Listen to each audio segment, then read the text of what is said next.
When you have high personal standards, one of the hardest things to do is to congratulate yourself for what you've accomplished. There are several reasons for this. One is that you minimize just how much you've achieved. To you, it doesn't look like you've achieved very much. When you have high standards, incremental improvements can feel like you're standing still. Others who are around you, those who can see things more objectively, will see how much you have achieved, but you'll poo-poo it as insignificant or unimportant. A second reason why it's hard to congratulate yourself for what you've accomplished is that you keep moving the goalposts.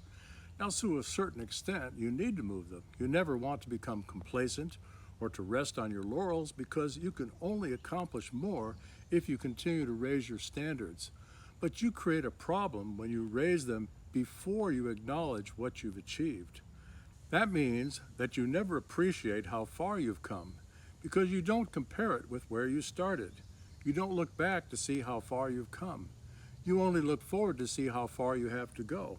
And so even though you're further along than you were, it feels like you're standing still because the distance from where you are to your new location remains unchanged. It can feel like you're walking up a down escalator. For every step you take forward, you feel as though you've moved one step back, when in reality, you're actually traversing over new ground. If your perspective is wrong, then you'll never see the progress that you're making. Instead, you'll continue to feel that you're not going anywhere. And so to overcome this, you have to compare where you were with your original goals and recognize how far you've come, and then only then set new goals. The third problem is that your friends and family don't understand what you're doing, how you do it, or what is required. So it's hard for them to see the progress you've made. And because what you do is so alien to them, it's impossible to explain it to them without their eyes glazing over. Even the dog looks confused. That creates a lot of isolation for you. You can't explain what you're doing, and even if you tried, they'd have no idea what you were talking about. And so you continue to plug away, working in a spare room at home, or in the basement, or even in the attic. No one understands what you're doing or how you're doing it, and they can't even tell if you're making progress. The only positive outcome that most people seem to understand is when they see evidence that what you're doing is working. And to them, there's only one thing that qualifies: money. Many people, if not most, don't expect you to splash out on a new car or a boat. Instead, what they're looking for is much less obvious change in your lifestyle. They have only one criterion, one standard. To them, success equals pay the bills, or buy something nice for the family, or even spend a bit more time with them. But to them, anything less than that is a failure. Problem with that standard, however virtuous it may be, is that it leaves no room for small successes. If you're not paying your way, then regardless of what you do, it doesn't matter. And that can be soul destroying. In order to give the time and effort to your life or business that is necessary to achieve the success that you and everyone else expects to see, you're going to have to learn how to celebrate small achievements. In other words, you're going to have to congratulate yourself for those small wins. Why do you need to do this? It's because you need encouragement. And because your family and friends can't give it to you, you have to give it to yourself. It might be something as small as a fist pump, or coffee at a local coffee shop, or a walk in nature. It might be reading from a favorite book or something else. You will have to decide what it will be. But here's the thing. When you don't congratulate yourself, then it makes what you do harder. It makes it harder for you because without that encouragement, you begin to feel that you'll never accomplish anything, whether it's a small goal or a big one.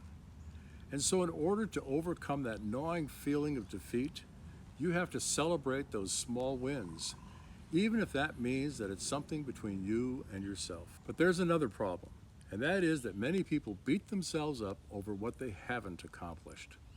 When you think about it, that seems crazy.